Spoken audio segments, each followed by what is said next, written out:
So elections in the Netherlands are coming up at the end of October 2025, and the PVV just presented their election plan, and I'm here to tell you all about it. Those of you who may not know or who may have missed it, the PVV is the biggest party in the Netherlands at the moment, headed by Geert Wilders. It's a right-leaning party, arguably one of the most right-wing parties in the Netherlands, and in the elections of 2023, November 2023, they were the ones who emerged as the biggest party. So here are some of the main points in the new election plan, basically what they plan to do if they're elected again as the biggest party in the Netherlands. To start with, the slogan of the plan is "This is your country," right? And there's 8 things I want to highlight, 8 things I think are important from this new plan to consider when you're thinking of, okay, should I vote for the PVV or not?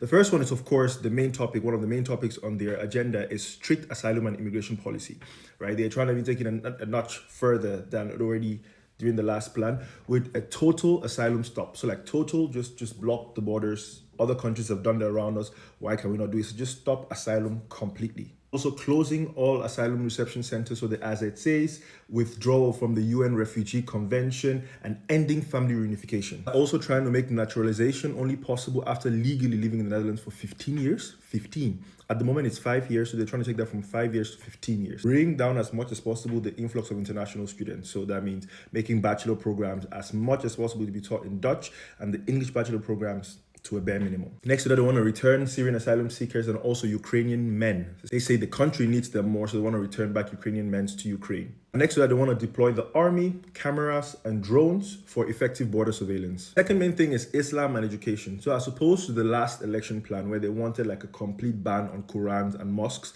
they no longer have a ban included in this plan, but however, they are still advocating for a ban on Islamic schools, right? Because according to the PVV calls Islam and the prevalence of Islam in the Netherlands the greatest existential threat to our freedom. So the freedom of the Dutch people cannot exist next to Islam. Thirdly, when it comes to tax cuts and purchasing power measures, they're trying to lower the income tax, right? And then the value-added tax, the VAT, BTW on groceries, they're trying to take it down to 0%. At the moment, it's 9%, but they're trying to take it down to 0%. They're trying to also get rid of the healthcare deductible, so the eigen risico, just get rid of that.